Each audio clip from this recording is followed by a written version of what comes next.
In this video, we are going to show you how to install and adjust a Campagnolo rear mech. For this job, you will need all the tools that you'd normally need when you're cabling a mech. So that's cable cutters, cable pullers, cable end caps and cable ferrules.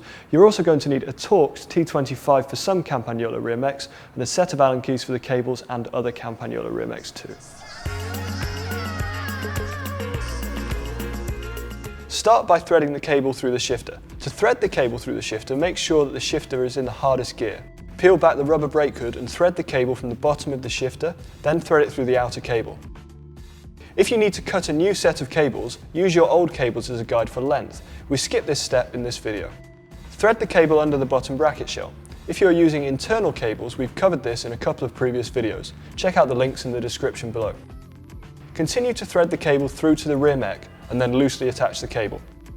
To adjust the rear mech, you'll need to fit the chain. Well, hopefully we made the installation of that chain look very quick and very easy, but if you'd like to see a longer, more detailed version of the video, check out the link in the description below. We're now going to show you how to adjust your Campagnolo rear derailleur.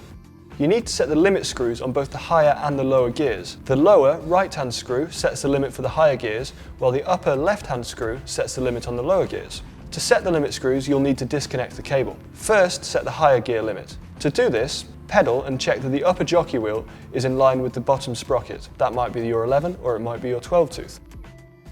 Now it's time to set the limit on the lower gears.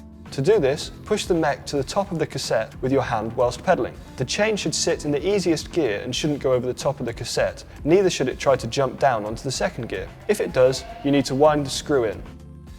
With your gears set, reattach the cable and remove any slack. Once you have done this, you have one final adjustment to make. This screw sets the distance between the jockey wheels and the cassette, and the distance shown should be around 5 to 7 millimeters. Finally, run through the gears. If your gears are skipping at all, use the barrel adjusters on the down tube or rear mech to make any final adjustments. To learn how to set up Campagnolo ergo levers and more, subscribe to GCN on YouTube.